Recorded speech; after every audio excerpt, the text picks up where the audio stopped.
Nakikipag-ugnayan na ang Bureau of Jail Management and Penology sa PHIVOLCS. Kaugnay pa rin po ng itinatayong gusali ng BJMP sa Camp Bagong Diwa na nasa ibabaw ng West Valley Fault. Bukod po sa mga paghahanda ng gobyerno, nanawagan naman ang PHIVOLCS sa publiko na magkusaring ipaayos ang mga bahay para maging ligtas sa lindol.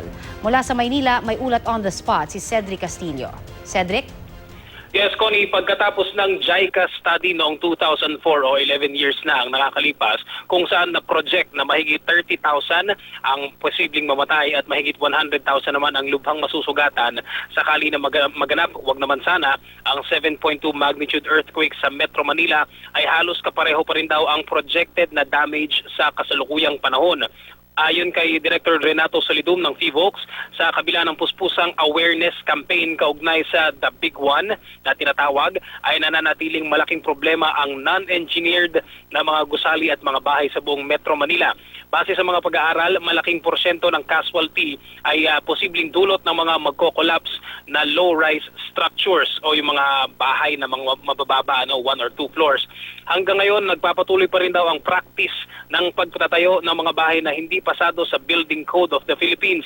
Hindi raw may kakailang isa sa mga rason dito ay dahil mas nakakamura ang isang nagpapagawa ng bahay dahil dito. Pero ani Solidum, kakailanganin daw talagang gumastos para mapatibay ang mga bahay at mas matiyak ang kaligtasan.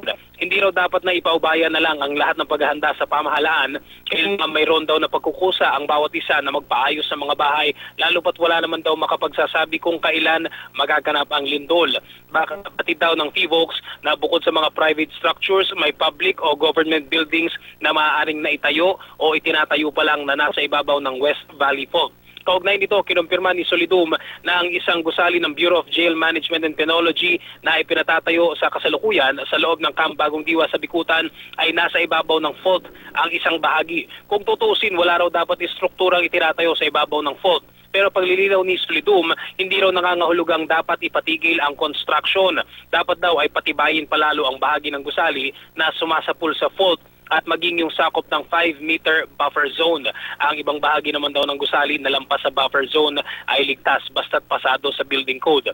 Kinumpirma rin ni Solidum na nagpadala na ng engineer ang BJMP sa tanggapan ng PHIVOLCS sa Quezon City para makipag-ugnayan ukol dito. Yan muna ang latest na balita mula rito sa Maynila. Balik muna sa inyo, Connie. Maraming salamat, Cedric Castillo.